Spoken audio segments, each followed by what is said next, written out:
Hi you guys and welcome back to my YouTube channel. It's been a while, I know have been MIA, but today I'm back with one of the most requested videos on my channel, which is what was my interview experience with Etihad. To let you know before, I have applied for a lot of airlines before and I appeared for a lot of interviews as well before getting selected for Etihad. I started applying in 2019. I applied for Emirates, Qatar Airways, Etihad Airways and Singapore Airlines before finally getting selected in Etihad and starting my flying journey here. Make sure you subscribe to my YouTube channel for more informative videos. I make a lot of informative videos regarding flying and how to become a flight attendant. So, how was my interview experience with Etihad? To let you know on the context, I applied for Etihad back in 2019 and after that I did not get any reply up until 2023, which was in September 2023. I remember I was in training with Air India and I got this email from Etihad like my application has been selected and I have been moved to the furthest stage, so if I'm still interested to come for a walk-in interview, I have to fill up a form. And oh my god, I was in shock because it was unexpected, guys. I was in my first week of training with Air India and I had already started a new life there. Not a lot of people know about this, but today I'm revealing this on my channel. When I got the email, I gave it a thought because I had gotten Delhi base with Air India and I had a wide body aircraft as well. So I was really wondering, do I really need to leave my country, start new? If I quit, will I get selected or not? Of course, there's like 100 questions in your mind, right? But eventually, I decided that if this email has popped up today, there has to be a reason behind it. It cannot be like out of nowhere. After 3 years, these people replied to me. This is meant to be, and I am going for it. Trust me, I've never been more positive about something than Etihad before. I really made up my mind within like 1 hour of getting the interview email. I called up my mom, I informed her that I want to go for the interview and please pray for me that I get selected, of course. I always call up my mom if anything has to be done and I'm telling her like, please pray for me that I go through, please pray for me that this happens for me. And yes, I decided to put up the application and as I filled up the form, I submitted it. I got the reply within I think 2 or 3 days or maybe a day. I'm not really sure about the timeline. I got the reply from them about the walk-in interview details, like the first round is going to be CV drop.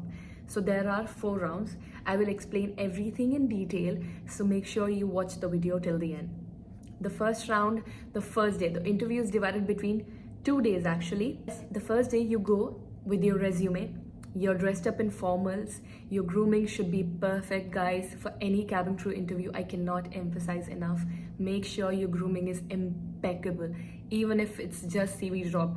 Because CV drop is actually when they make up their mind whether or not you're going to get selected for the next day.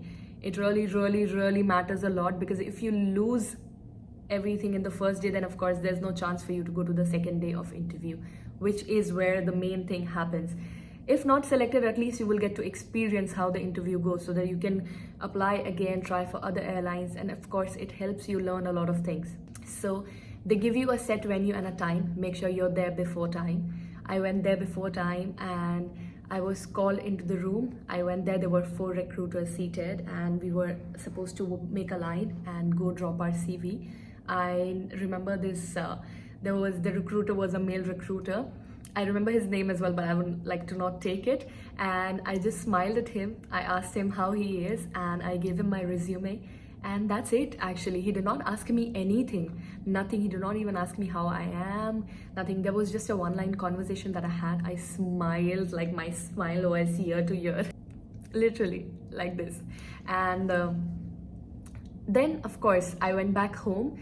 This was done like everything include like the CV drop is done within 15 minutes of you being there.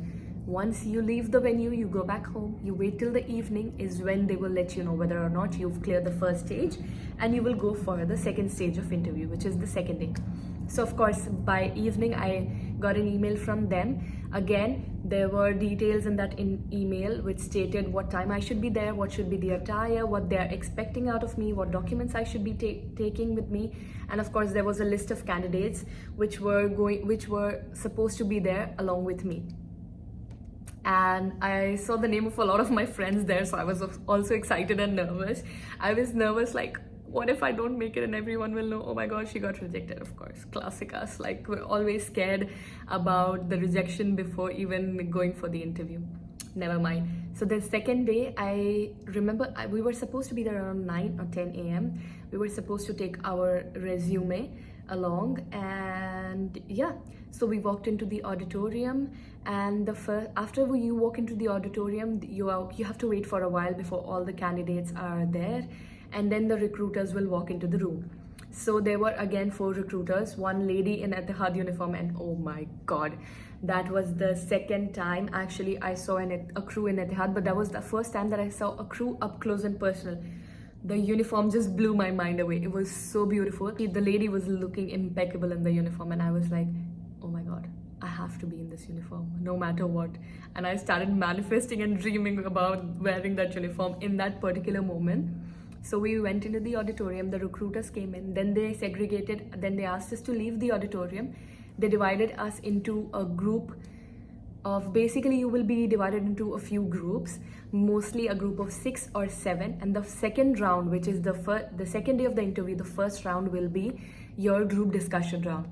Now when you enter the room, there will be 4 tables across the room, and there will be 4 recruiters, of course, and you will be in a group of 6 or 7 around the table, and they will give you a scenario, a placard, and they will then give you a few roles. Like supposedly, I will tell you what my scenario was. So there was a boat, and there was a person on the boat, and if they are drowning, if everyone is drowning, which people do you want to save, and which ones can you let them drown? Like in a case of emergency, who do you need to help first is what you need to keep in mind from the cabin crew point of view.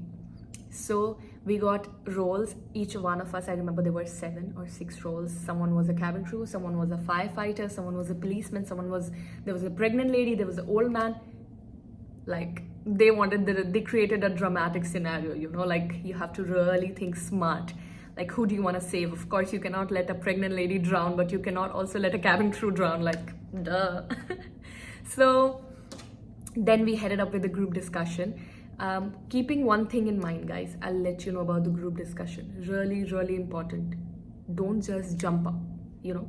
Don't be like, da, da, da, da, da, da, I know this, I know that. Oh my god, everything has to be told just by me, and I don't want anyone else to speak because the recruiter will hear what I'm saying. Wrong. You really, really, really have to focus. Look confident. Let others speak. Speak for yourself and look confident while you're speaking. Also, smile when you're talking, okay? These are the things the recruiter is going to observe. Mostly for us, I'll speak for my table. The recruiter was not even around our table a lot, you know. She was just walking around, and the recruiter from the next table was actually observing us as well. That's what I noticed. You think you're just being observed by that recruiter who's standing on your table. You're wrong. There are a group of people there. There's 4 of them, and let me tell you, 4 of them are watching you. All 4 of them. Even if you think they're not looking at you, they are watching you, trust me. The moment you enter the auditorium, you are being watched. So you have to be your 100% confident and the happiest person on that earth for just one day. Fake it till you make it, you guys. You have to, you really have to. Once we're done with the group discussion, you of course walk out of the auditorium. Everyone once is done, then they will call you inside, and then they will let you know. Also, sorry, I missed out on this. As soon as you're done with your group discussion, they also ask you to do your height check. Because for Etihad, the requirement is 160 centimeter. I know for Qatar Airways, it's arm reach, but in Etihad, there's no arm reach. They actually measure your height. There will be a scale which will be marked. They note down your height before you are going for GD. Then once you're done with your GD, everyone walks out of the auditorium, and मैं तो बहुत nervous थी, guys. I was so nervous actually initially, but then the recruiter told us one thing: no need to be scared, just be happy and give your best. And I was like imagine a recruiter saying that to you, right? It already eases up your stress and everything that you have in your mind. And I don't know why, but I have never been so confident in a GD before. The recruiter was not just sitting on our head, and that made things, I feel personally, a lot more easier for me. I felt like I'm not being watched, and it helped me ease up, speak up, and actually that helped my case a lot personally, to be honest. Once I was done with my GD, we all walked out, everyone waited, of course. Then we were called back into the auditorium, and that's when they announced the results. This is the first stage of letting go of people and deciding who is going to the next stage. Here they will announce which ones are going to get selected and which ones are not going to get selected. So they decided to call up names, and they asked them to step out of the auditorium. So up until all the names were announced, of course, my anxiety levels were at peak. I felt like I could cry at any moment, and I was like literally praying to all the gods that exist or have ever existed.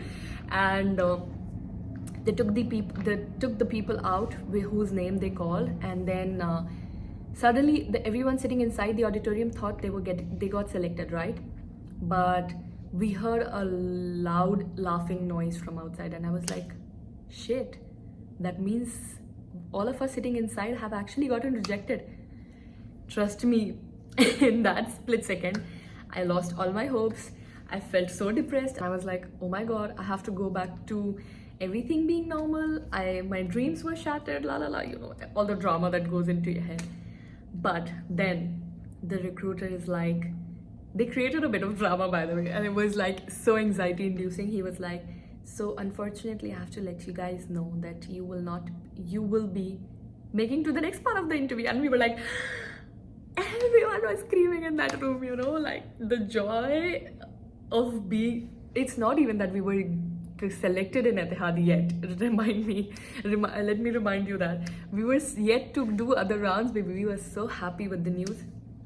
Of course, then we went to the next step, and then this is actually the final round. But here, since it was already more than half of the day, they actually asked people who were more eager to give interview on the same day, and they made a list. And the others, if they were staying in Delhi or they were from Delhi, they asked them, could you please come next day, because we have a lot of candidates and we have a short span of time, so we have to finish this off very quickly. They also asked us for a formal photo and a casual photo, which they sent us a link for. I think you will get it when you're there for interview, or you get it before, but you have to upload it. Of course, everyone started clicking pictures. They asked for good formal photos, so make sure you smile. You're looking, of course, you better be in a formal outfit by then. And then the second and the final round basically happens. So this is just, if you divide everything, Etihad is actually just 3 rounds. That's what I did, but of course now I've heard it's changed. And then the final interview happens. They give you names, and I think they give you like the numbers. Of course, you have a number, and then you are called by the number. Then you walk into the auditorium again, and then there are recruiters seated at each table. So when you go in, they're seated at a distance, and then you have to walk a lot. And I was like, okay, now I have to keep everything in mind that, yeah, I have to walk, look professional, you know, greet when I'm sitting. Of course, there's again a lot of things in my head going on, yeah. I go at the recruiter, of course, it's my turn now. Someone steps out and they say, of course, the recruiter is waiting for you next. So I open the door, step into the room, and that 5-second walk felt like a 10-year walk, of course. I walked, and then I sat in front of the recruiter, all poised with my hands like this, you know. Especially every cabin crew should know what sitting in poise is. So I used all of my previous experience skills, and I applied all the skills that I learned in this interview. And the recruiter was really nice. I went up to her, I greeted her, I asked her how she is, and then she made me wait for a couple of seconds before beginning the interview. She also informed me that the video will be recorded just for future analysis purpose. I guess that's how they listen to the audios later on. Maybe they decide who will get selected, who will not. I'm not really sure, but that's what happened. They record you while you're giving your one-on-one interview. They asked a few of the questions. I don't really remember all of them, but of course, one of the questions that I remember is tell me one incident where you made up a passenger's day. And I was like, fake it till you make it. Because I have not had a lot of pleasant experiences. I have had quite a few. So I decided which one of the most fanciest and the most pleasing scenario. And I added a few of my own things in it, of course. It was not all true. Then I elaborated the scenario. She asked me if I had any scars. She asked me to show my hands like this. She checked the scars on my legs. Of course, my face she could already see. I was smiling. She could see if I had any scars. She asked me to declare if I have any scars. And she asked me a few of the other things. Actually, yes. She also gave me a scenario which she asked me to speak about. And I spoke about it for a minute before she decided to stop me. Make sure, guys, you do not stop speaking before she or he asks you to stop. You know, that gives away that, oh, she's out of ideas, or she's not a confident speaker, or she has to think a lot, or she made up everything in her head before coming for the interview. That's why all the ideas that she prepared for is over, and now she doesn't know what to talk anymore. So these things you really have to keep in mind before you go for the interview. Prepare yourself as much as possible, you know. Try to talk, have conversations, have regular conversations. Just don't memorize or mug up things, because it will show. And yeah, with that, I was already done with my last stage of the interview process, and I was asked to leave. After that, of course, they told me that they will let me know the results in a few days. If it's an acceptance, they will let me know what to do next, and if it's a rejection, they will send a regret email, but they will of course not give the reason of rejection. That's what they made clear in the beginning itself, that don't expect a reason for rejection. So I was like, okay. And I don't know why, my interview experience with Etihad was just amazing. Like, I have never seen an auditorium filled with positive people. I've given an interview with Qatar, and it feels like you're going for interview for being a prisoner.